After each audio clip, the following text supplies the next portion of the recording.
Apple announcing Android features years after Google shipped them is a tale as old as time, but that doesn't make it any less fun to point out whenever it happens. This year's WWDC felt especially Androidy, not helped by Siri essentially sitting this year as announcements out while Apple put its new liquid glass design language front and center.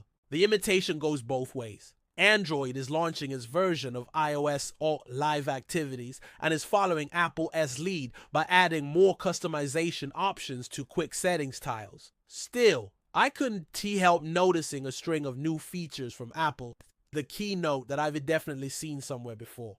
Not that Apple would ever admit to borrowing them: call screening and hold assist. Screen call dates back to Android 12, and Pixel phones have offered a version of the feature even longer. Earlier versions required you to manually invoke the feature, but on the Pixel 7 and newer, you can have it automatically answer and screen incoming calls likely to be spam. Apple's version launching with iOS 26 picks up automatically. Screen call is something I certainly miss when I move from Android to iOS, so as long as it works reasonably well, I think is going to be a welcome feature on the iPhone. Screen call is such a godsend. Screen call is such a godsend.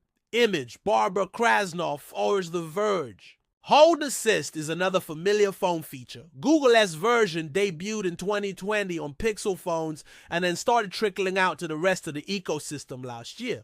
The feature works much the same way as it will on iOS 26. Instead of having to stay on the line and listen to whole music, you can put your phone down and you'll get an alert when a human is ready to talk to you. It's super handy. I find myself being pushed to work my problems out with web-based customer service chatbots more than on the phone lately, but in the rare times when I need to hold it, as usually for an unreasonable amount of time, I'll take it. Translations at the phone app. Recent Samsung phones already offer live language translation that is baked into the phone app that looks a lot like what Apple unveiled this week. They both provide real-time spoken translations from the caller's language to the recipient's and vice versa.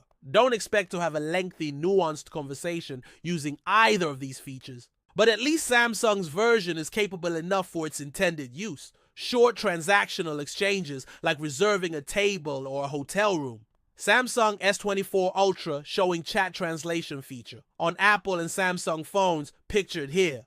Chat translations go both ways, so both participants can benefit. Image, Jaron Pavic showed The Verge. In both cases, translations extend to messaging too. Samsung AS version will offer to tailor your messages to different writing styles in an effort to avoid sounding too casual at the wrong time. Could come in handy, suggesting actions based on what's on your screen. Google has been chasing the whole using contextual awareness to surface information since the dawn of time, or at least since 2012. Same with searching what's on your screen, courtesy Google Lens. In the generative AI era, this is extended to Circle to Search, which uses intelligence to try and better identify what it is you're searching for. Now Apple is offering a version of this based on screenshots. Screenshot of visual search options in iOS 26. iOS gets its own version of Circle to Search. Image, Apple. On phones with Apple Intelligence, you'll see some new options when you take a screenshot. If there's a time and date on the screen, it'll suggest making a calendar event. You can also highlight something on screen to search for it. Apple's version always starts with a screenshot, which is clever.